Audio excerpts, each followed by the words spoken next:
नई नई सास बनने जा रही लक्ष्मी को उसके रिश्तेदारों ने अच्छे से समझा दिया था। दीदी देखो, सास बनना आसान नहीं है। कहने को बहू आ जाती है, लेकिन सारे घर में हक ऐसे कर लेगी जैसे तुमने तो इतने साल से घर के लिए कुछ किया ही ना हो। और नहीं तो क्या, मेरी वाली ने तो घर का नक्शा ही चेंज करवा दिया था। कहती है खिड़की यहाँ नहीं वहाँ करो, दरवाजा इस दिशा से खोलो और न जाने क्या क्या। अरे बताओ, 20 साल से क्या मैं गलत खिड़की दरवाजे के साथ रह रही थी? तभी वहाँ बेटी आ जाती है। हाँ माँ, और पक्का भाभी आने के बाद तो मेरा हाल बुरा ही होना है। तुम हर बात पर मुझे इग्नोर करोगी। हे भगवान, इतना सब कुछ होता है बहू के आ जाने पर, मुझे तो पता ही नहीं था। अरे एक हमारा जमाना था। अरे हमारा जमाना तो भूल ही जाओ कि सास के हाथ में कमान होती थी और हम कठपुतली। जीवन भर कठपुतली ही रहना है, पहले सास की और अब बहू की। खैर, मुर्गे की अम्मा कब तक खैर मनाती। हो जाती है बेटी की शादी और घर आ जाती है प्यारी सी पल्लवी। माँ जी चाय लीजिए। सास जो कि पहले से डरी हुई थी, हाँ लाओ लाओ। लेकिन चाय पीते ही थू, अरे इसमें किरकिरा सा क्या है? चाय में चीनी तो है ही नहीं। माँ जी वो ये बता रहे थे कि आपको शुगर की बीमारी है, तो मैंने चीनी की जगह गुड़ का पाउडर डाला है, वो शुगर के लिए ठीक रहेगा। सास गुस्से से लाल हो जाती है। अरे नहीं नहीं, मैंने जीवन भर चीनी की ही चाय पी है, तो मैं तो चीनी वाली ही चाय पीऊंगी। तुम आई और मैं नियम बदल दूं? ऐसी सास नहीं हूं मैं, समझी? पल्लवी को समझ में नहीं आता कि सास को हो क्या गया है। अरे माँ जी हुआ क्या है, आप तो भड़क गई। तभी वहाँ ननद आ जाती है। तो आप काम ही ऐसा कर रही हैं ना भाभी? अरे भाई, मैंने क्या किया? शुगर के पेशेंट को चीनी नहीं पीनी चाहिए, तो मैंने चाय में चीनी नहीं डाली। इसमें मुझे तो नहीं लगता कि मैंने कुछ गलत किया। भाभी पहली बात ये कि जबान चलाने की जरूरत नहीं है, क्योंकि हम लोगों को भी बोलना आता है। बाकी आपका क्या मतलब है कि हम लोग माँ का ख्याल नहीं रखते हैं? आपको ही सारी साइंस की नॉलेज है। पल्लवी समझ जाती है कि इन लोगों के दिमाग में बहू को लेकर धारणा गलत ही है, इसलिए वो बिना कुछ बोले वहां से चली जाती है। थोड़े दिनों बाद जब पल्लवी ड्राइंग रूम के पर्दे बदल रही थी, पंछी पन्नू उड़ती फिरूं मस्त गगन में, आज मैं आजाद हूँ दुनिया के चमन में।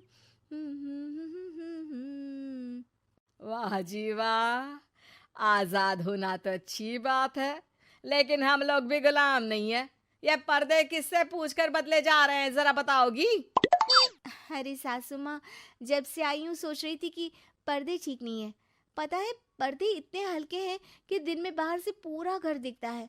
लोग झांकते हुए रास्ते से निकलते हैं, ये मुझे अच्छा नहीं लगता है। अरे वाह जी वाह, 5 साल से तो ये पर्दा लगा है, तब तो लोगों ने झांका नहीं। आज तुम आई हो तो लोग घर में झांकने लग गए, क्यों? अरे भाभी, आपको ये तो नहीं लगता कि आप हीरोइन जैसी दिखती हो या इतनी सुंदर हो कि लोग आपको झांक झांक कर देखते रहें? मैं भी रहती हूँ इस घर में, लेकिन मजाल है।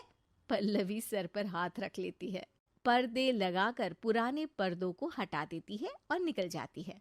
देखा माँ, इसे कहते हैं मनमर्जी। आपने मना किया, फिर भी भाभी ने पर्दे हटा ही दिए। ठीक है बेटा, शुक्र करना पर्दे ही हटाए हैं। अरे कहीं किसी दिन ये हमें ही ना हटा दे। ऐसे कैसे हटा देंगी, हम क्या पर्दे हैं? दिन बीतते हैं और एक दिन सास और ननद वॉक पर निकली होती है कि पड़ोसन। क्या बात है, आजकल तो आप लोगों की कोई खोज खबर ही नहीं है।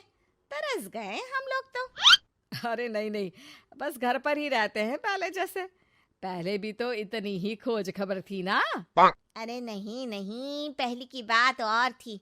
और बताओ बेटा, बॉयफ्रेंड से चक्कर चल रहा है कि खत्म हो गया? पहले तो पर्दे से दिख जाता था कैसे तुम सारा दिन टेलीफोन पर लगी रहती थी, कभी शर्माती कभी रोती।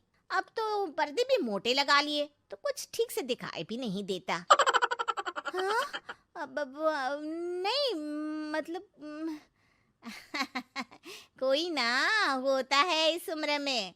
और बताओ बहन जी, बेचारी बहू से तो पहले रोज तानेबाजी होती थी आपकी, रोज देखती थी कैसे उस पर आप दोनों मिलकर बरसा करती थी। अब ठीक है ना वो? चल बेटा, ये औरत तो पागल हो गई है। अरे पागल नहीं, आदत हो गई थी।